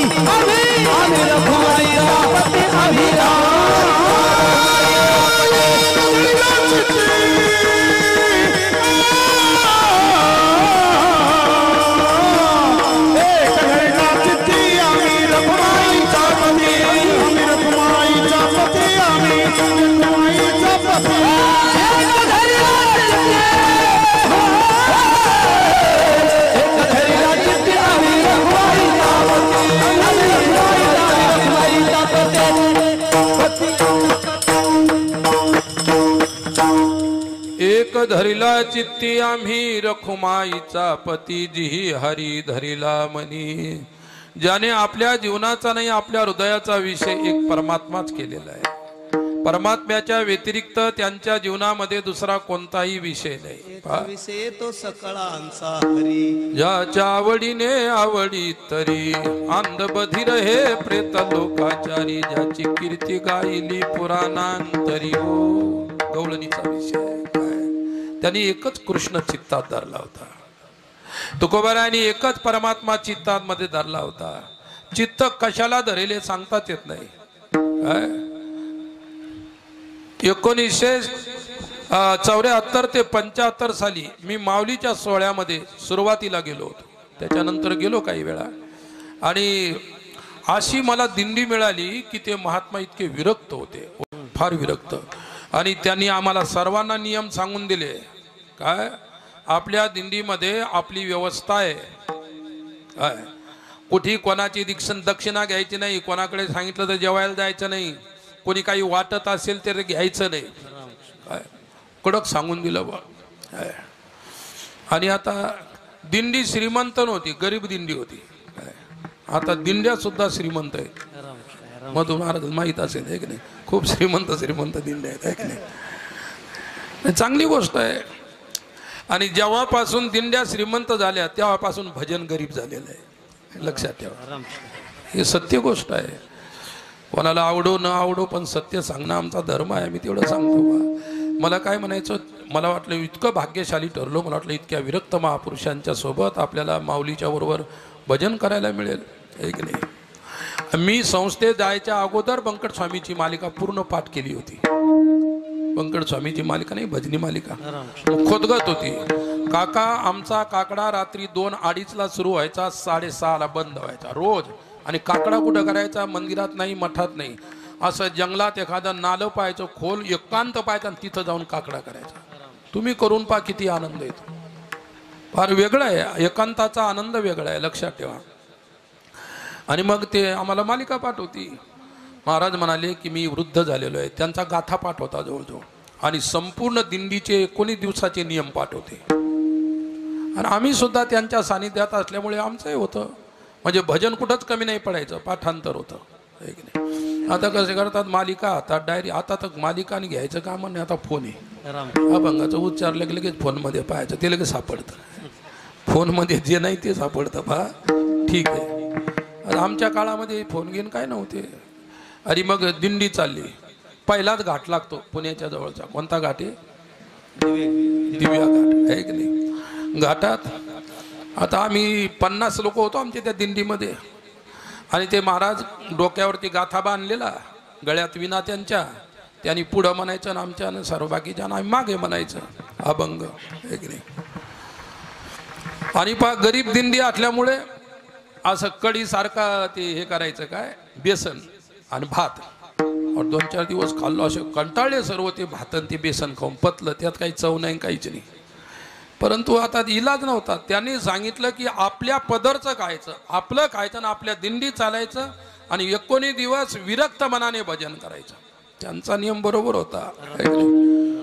पण आता प्रत्येकाला असं वाटलं पोटामध्ये गडबडी होऊ लागली. आणि घाट लागला वा काय, घाट लागला तर बरेच थकले होते आमच्यातले. तिथं दूध वाटणं चालू होतं, चहा वाटणं चालू होता, तिथं ते केळं वाटणं चालू होते.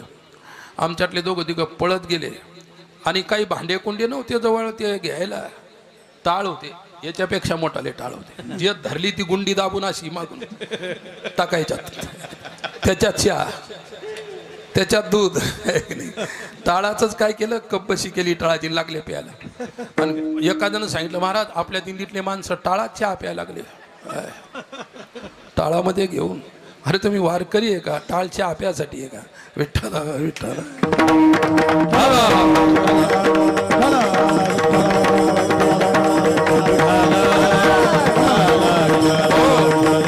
महाराज इतके नाराज झाले अक्षरशः.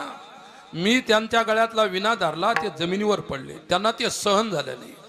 इतकं त्यांना असं वाटलं काय असे काय, किती लाचारी. टाळामध्ये चहा आणि दूध घेऊन प्यायला लागले.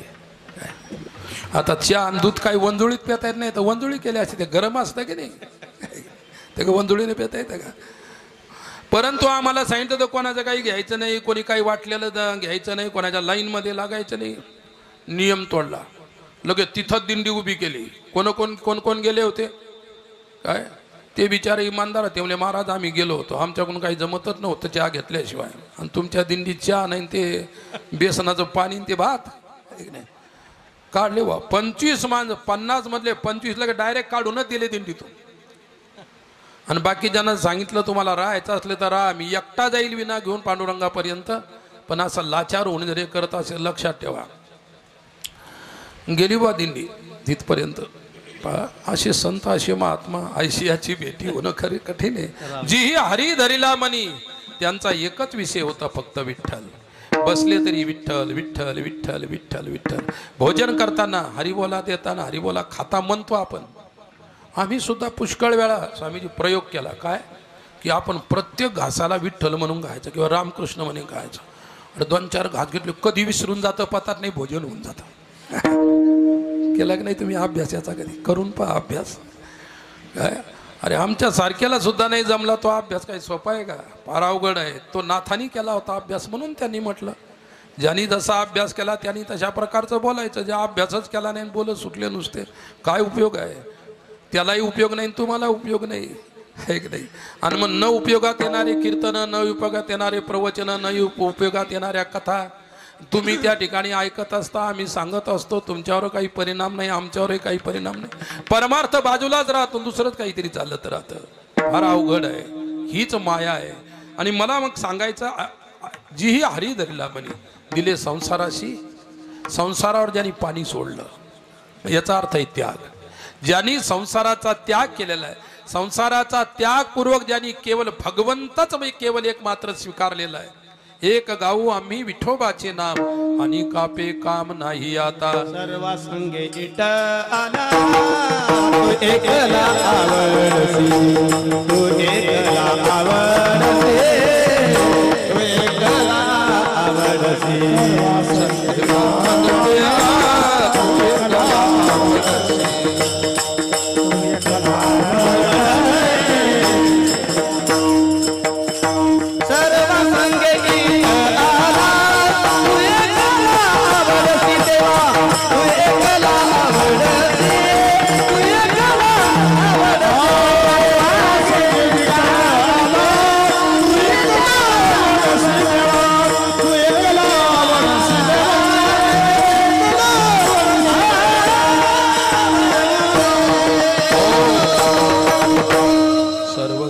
त्याग केला तू एकला आवडसी. त्याग करणं अवघड आहे, लक्षात ठेवा. संसारी माणसाला त्याग करणं तर अवघडच आहे. साधूला सुद्धा त्याग करणं सर्वात अवघड आहे. त्याच्यावरती भगवत अनुग्रह होतो, त्याच्यामध्ये त्याग नावाची वस्तू उगू शकते. ज्याच्यावरती भगवत अनुग्रह नाही त्याच्यामध्ये कधी त्याग निर्माण होणार नाही. तो किती कीर्तन करत असेल, काही पोथी पुराण सांगत असेल, पण त्याच्यात त्याग निर्माण होणं अवघड आहे. संत डोंगरेजी महाराज सांगायचे त्यांचा एक अनुभव. विठ्ठला विठ्ठला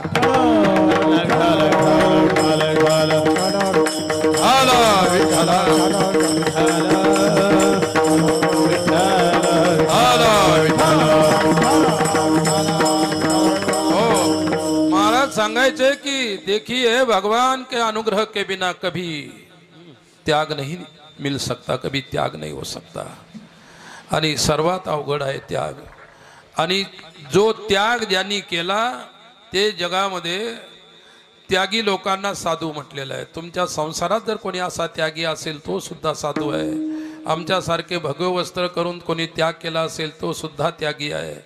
काय त्यागाचा ठराविक संप्रदाय नाही, ठराविक पंथ नाही, काहीच नाही. त्याग एक विलक्षण आणि वेगळी गोष्ट आहे. तुकोबराय एवढ्या शब्दात सांगतात की आहे ते वर्म वेगळेची. त्यागाचं वर्म, परमार्थाचं वर्म वेगळं आहे. ज्यांना कळालं त्यांच्या जीवनामध्ये त्याग होऊ शकतो. विठ्ठला विठ्ठला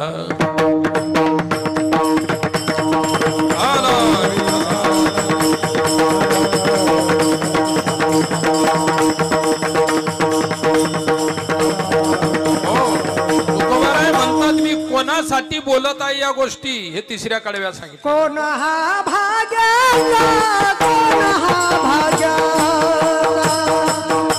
कोण हा भाग्याचा, कोण हा भाग्याचा, कोण हा भाग्याचा, कोण हा भाग्याचा, कोण हा भाग्याचा,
विठाला विठाला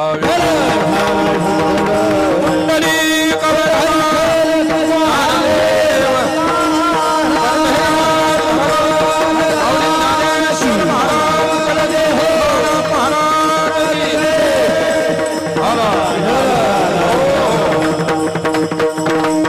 पुन्हा भाग्याचा ऐशियासी बोले वाचा.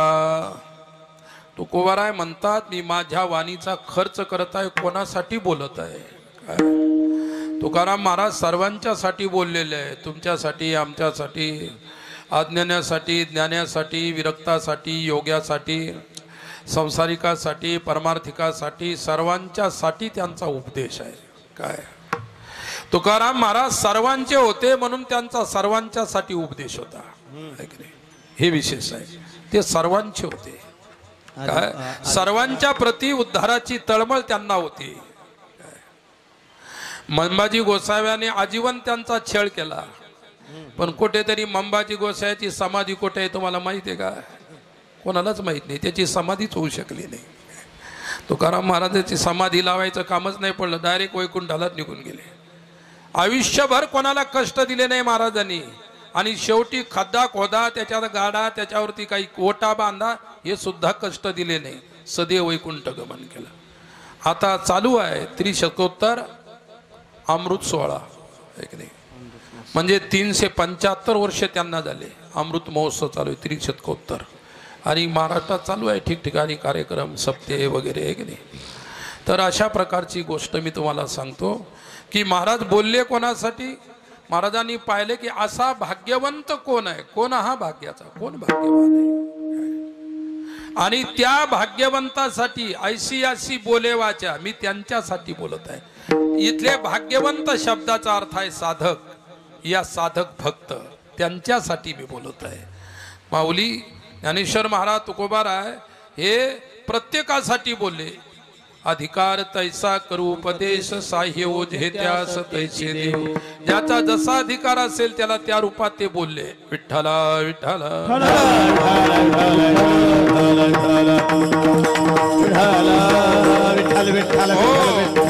इथे कोणासाठी बोलले त्याचं शास्त्र आहे. प्रशांत चित्ताय जितेंद्रियाय प्रहीन दोषाय यथोक्तकारिणे. आणि शेवटी सांगितलं की प्रदय मेत सतत मुमुक्षवे. मी इथे बोललो तुकोबराय मुमुक्षूसाठी बोललो, मी साधकासाठी बोललो.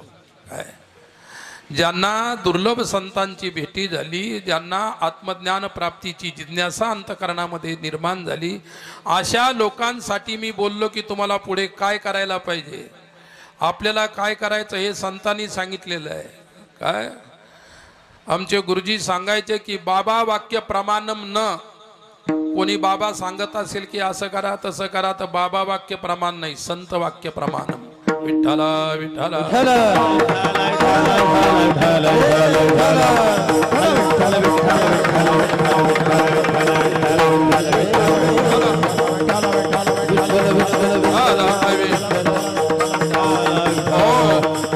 साधकाचं साधकत्व सिद्धतेला प्राप्त व्हावं त्याच्यासाठी तुकोबाराय म्हणतात मी बोललो. मला साधकाची सुद्धा तेवढीच काळजी आहे. काय तुकाराम महाराज तुमच्यासारखे एक ग्रहस्थ आश्रम आहे की नाही, मुलं बाळ शेती बाडी घर दार दुकान हे सर्व सांभाळून त्यांनी त्याग सांभाळला आहे की नाही. संसार सांभाळणंच आपल्याला अवघड आहे तर त्याग कधी सांभाळायचा आहे की नाही. आता कीर्तनात इथं येऊन बसले, आता असा त्याग करा की 2 दिवस इथून उठायचंच नाही. आणि मी सुद्धा तुम्हाला 2 दिवस सारखं सांगू शकतो, नॉन स्टॉप सांगू शकतो. तुमची तयारी असली तर पहा. काकांना काका खाली बसून जर आम्हाला साथ दिली तरी चालेल, त्यावेळी या ठरलं या लोकांचं त्यावेळीची गोष्ट आहे बरं. आता हे सध्या वळवळ वळवळ करून राहिले, कारण वरून ऊन तपून राहिलं, पोटातही तपून राहिलं थोडंसं आहे की नाही. तर चला, त्याग फार अवघड आहे, फार अवघड आहे त्याग. एक शेवटचं उदाहरण सांगतो आणि शेवटच्या उदाहरणाने शेवटच्या कडव्यात तुम्हाला उतरून देतो आणि नंतर कीर्तन रूपी सेवेला भगवत चरणी विराम देणार आहे. ही भावना ठेवून त्यांची ईश्वर म्हणून सेवा कर. राष्ट्राच्या सेवेत तू आहे, राष्ट्राची ईश्वर म्हणून सेवा कर. आणि असे सेवा केली तू जनकासारखा संन्यासीच आहे. त्या व्यक्तीला पटलं, तो निघून गेला. त्याने घरदार काही सोडलं नाही, पण त्याग मात्र आयुष्याच्या शेवटच्या क्षणापर्यंत जोपासला. शब्दांचं आचरण काय हाच परमार्थ आहे. आणि म्हणून मला एकच सांगायचं, तुकोबाराय म्हणतात मी ज्यांच्यासाठी बोललो आणि ज्यांच्यासाठी आलो, ज्यांच्या भेटीसाठी, तो शेवटच्या चरणात उल्लेख केला. तुका विठोबा रखुमाई रखुमाई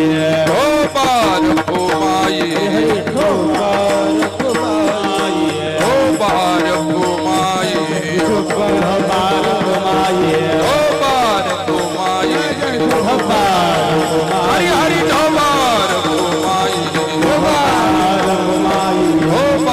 घुमाई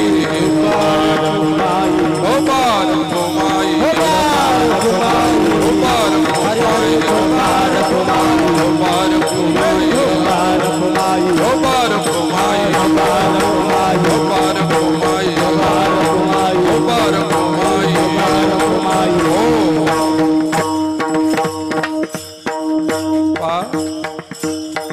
शेवटचे 2 शब्द सांगतो, नंतर अभंगाच्या शेवटच्या चरणाची चाल होईल आणि त्याच्यानंतर कीर्तन सेवेचा समारोप होईल. लक्षात घ्या. आज आपल्या या रामेश्वर पेट्रोलियम या पंपाचं उद्घाटन आजच्या या 15 ऑगस्टच्या सुमुहूर्तावरती होत आहे. मी मध्यंतरी सांगितलं, कदम परिवाराच्या वतीने या उद्घाटनासाठी मलाही आमंत्रण केलं. आमचे भक्ताचे सुपुत्र प्रतापराव सोळंकी यांनी आमच्या गोपाल महाराजांना फोन केला की असं असं बाबा आले तर फार चांगलं होईल. काय म्हटलं ठीक आहे, 15 ऑगस्ट आहे, आपण आमची कथा चालू आहे संध्याकाळी 8 ते 11, पण आपण दिवसा जाऊन येऊ शकतो म्हणून. आणि दुसरी गोष्ट काय असतं की 15 महिनाभर झाला की मला तुमची आठवण येते, त्याला आपण फेरफटका मारून येऊ कुठून का होईना. बरेच चेहरे दिसतात, नवं जुनं होऊन जातं आणि आपलं बरं वाटतं थोडंसं, एक नाही, दुसरं काही नाही. आणि अशा प्रकारचे प्रतापराव यांनी त्या ठिकाणी फोन केला गोपाळ महाराजांना. त्यांनी मला विचारलं, म्हटलं काही हरकत नाही, जाऊन येऊ आपण, एक नाही.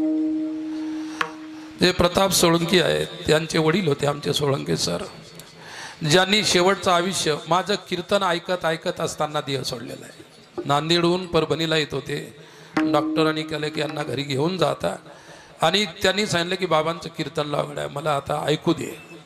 त्यांना हे माहीत नव्हतं की मला आता जायचं आहे कायम काय, परंतु एक सद्बुद्धी त्यांना परमेश्वराने दिली. शेवटी हरिनाम घेऊन, या कीर्तन ऐकून, या प्रवचन ऐकून जो ध्येय ताकत असतो त्याला परमात्मा सद्गती देत असतात आणि त्यांनी निष्ठा होती. त्यांनी सुद्धा त्यांचं कोणतंही फर्म असेल मला विचारल्याशिवाय पावलं टाकले नाही ऐकले.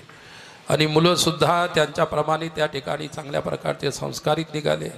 वडिलांच्या विचाराशी विचार त्यांचे जुळणारे आहेत आणि विकास हा त्यांचं सुद्धा ध्येय आहे. आपल्या समाजामध्ये आपण पाहतो कोणतेही तरुण मुलं असतील विकासाच्या बाबतीत जर मुलं विकास करत असतील मला सुद्धा खूप आनंद होतो. आपण व्यवसायात आजपर्यंत पडलो नाही. आपण आपली शेती अमकं तमकं याच्यामध्येच गुंतून राहिलो. आज आपली मुलं सुद्धा शिकून त्या ठिकाणी व्यापार व्यवहार कारण व्यवसाय करायला लागले आणि या गोष्टीचा आनंद मिळतो. आणि मी सुद्धा शिकलेला असल्यामुळे शिकल्याने मुलांना मलाही जरी मार्गदर्शन विचारलं तर मी सुद्धा अशा प्रकारचं मार्गदर्शन करू शकतो. सांगण्याचं तात्पर्य प्रतापने त्यांच्या ओळखीचे असल्यामुळे एकाच व्यवसायातले हे लोक आहेत आणि यांच्यामुळे सांगितलं की असा असा रामे टाकळीचे उद्धवराव कदम साहेब आहेत त्यांच्या पेट्रोल पंपाचं इंडियन ऑइल या कंपनीचा हा पेट्रोल पंप आहे. या पंपाचं उद्घाटन आहे. आपण आलं तर फारच चांगलं होईल. आणि खरोखरच मी सांगितलं काही हरकत नाही. मी इथं कार्यक्रम करून माझ्या कार्यक्रमाच्या अगोदर तिथं पोहोचू शकतो. फक्त माझा एकच नियम असतो मी तुम्हाला जो वेळ दिला त्या वेळेच्या आत पोहोचत असतो. हा माझा नियम आहे. काय जवळजवळ 47 वर्षापासून मी कार्यक्रम करतो पण मी अजूनही तुमच्या वेळेच्या पुढे 10, 15, 20 मिनिट झाले असं नाही अजून नाही. आणि लोक मला सांगतात आमचे बरोबरचे लोक म्हणतात कधी कधी चाट मारत जाणं इतकं कशाला परफेक्ट टायमाचं पालन करता आहे की नाही. म्हटलं तो अभ्यास तर काही अजून आला नाही पण अभ्यास झाला तर मी करत जाईल तसं तुम्हालाही नाराज नाही करणार. तर मी माझ्या वेळेवरती जरूर पोचलो आणि इथं पोचल्यामुळे ज्यांची आज प्रमुख उपस्थिती आमचे आदरणीय आपल्या परिसरातील संत काय श्री श्री 1008 शिवेंद्र चैतन्यजी महाराज हे सुद्धा आपल्या परिसरातील एक सुप्रसिद्ध संत आहेत आणि त्यांची उपस्थिती तुम्ही दिल्यामुळे त्यांची आणि माझी भेट झाली. बसल्या बसल्या 2 शब्द एक सुख संवाद 2 शब्द विचार एकमेकाला संवादाच्या रूपातून बोलायला मिळाले. खूप आनंद वाटला आणि महाराजांनी सुद्धा या कार्यक्रमासाठी आपला पूर्ण वेळ दिलेला आहे. काय त्यांची सुद्धा माझ्यासारखेच कार्यक्रम असतात धावपळ असते परंतु या कदम परिवाराचं सौभाग्य आहे भाग्य आहे. काय अनेक लोक अनेकाच्या हातानं काय करतात उद्घाटन करतात पूजा करतात काय काय करतात पण एक महत्त्वाची गोष्ट लक्षात ठेवा जे आशीर्वाद द्यायच्या लायकीचेच असतात कोणतंही शुभ कार्य त्यांच्या हस्ते केलं पाहिजे. बाकीच्यांना जेव घातलं पाहिजे शाल श्रीफळ सत्कार केले पाहिजे एवढंच केलं पाहिजे. पण मुख्य जी गोष्ट असते ती कोणीतरी सत्पुरुष आहेत कोणीतरी संत आहेत महात्मा आहेत पुण्यशील आत्मा आहेत जे आपल्याला या कार्याला आशीर्वाद देऊ शकतात आशीर्वाद देण्याच्या लायक सुद्धा आहेत. अशांची त्या ठिकाणी अशा कार्यक्रमाचं आपण नियोजन केलं पाहिजे. आणि ही रामे टाकळीची कदम मंडळी हे सर्व संस्कारित लोक आहेत धार्मिक लोक आहेत यांना धर्माची संस्काराची जाण आहे आणि या जाणीवेतून आजचा कार्यक्रम इथे आयोजित केला. त्या कार्यक्रमासाठी भगवान हनुमंतरायाच्या त्रिमूर्ती हनुमंतरायाच्या कृपेनं मी तुमच्या इथं वेळेवरती पोहोचलो. पाहिल्यानंतर आपल्या पेट्रोल पंपाचा फेसच एवढा शुभ आहे लक्षात ठेवा. कोणत्याही व्यवसायाचा जो तिथं तुम्ही मांडला त्या जागेचा फेस विचार करावा लागत असतो. इथला फेस एवढा त्या ठिकाणी परफेक्ट आहे आणि समोर तुमच्या व्यवसायाच्या समोर मारुतीराय आहेत. भगवंताची दृष्टी तुमच्या व्यवसायावर आहे. म्हणून मारुतीरायाला सुद्धा प्रार्थना करतो की रामेश्वर पेट्रोलियम जो आम्ही उद्घाटन आज आता करणार आहोत लगेचच याच्या उद्घाटन प्रसंगाच्या निमित्ताने मारुतीरायाला एवढीच कृपा तुमच्यावरती हे करायची करतो प्रार्थना करतो की सदैव तुमची नजर या कदम परिवारावर सोबत त्यांच्या व्यवसायावरती असू द्यावी. या व्यवसायामध्ये त्यांना भरगच्च यश मिळावं त्यांना त्या ठिकाणी चांगल्या प्रकारचा उत्कर्ष त्यांचा व्हावा. उत्तर त्यांचा जो काही व्यवसाय असेल त्या व्यवसायामध्ये त्यांची उन्नती व्हावी अशा प्रकारची मारुतीरायाच्या चरणी प्रार्थना करतो. संत या नात्यानं मला तुम्ही ज्या प्रेमानं आवडीने इथं आमंत्रित केलं बोलावलं म्हणून त्याच्यामुळे तुमच्या कार्याच्या पाठीमागे व्यवसायाच्या पाठीमागे पुनश्च अनंत अनंत शुभ आशीर्वाद देतो. आणि अशाच प्रकारची सद्बुद्धी सदैव या पवित्र कार्यात तुमची राहावी अशी परमेश्वराला पांडुरंगाला सुद्धा प्रार्थना करतो। वेळ संपलेली आहे, आता फक्त 2 मिनिटांमध्ये चालवणार आहे। ज्ञानेश्वरा माऊली ज्ञानराज माऊली।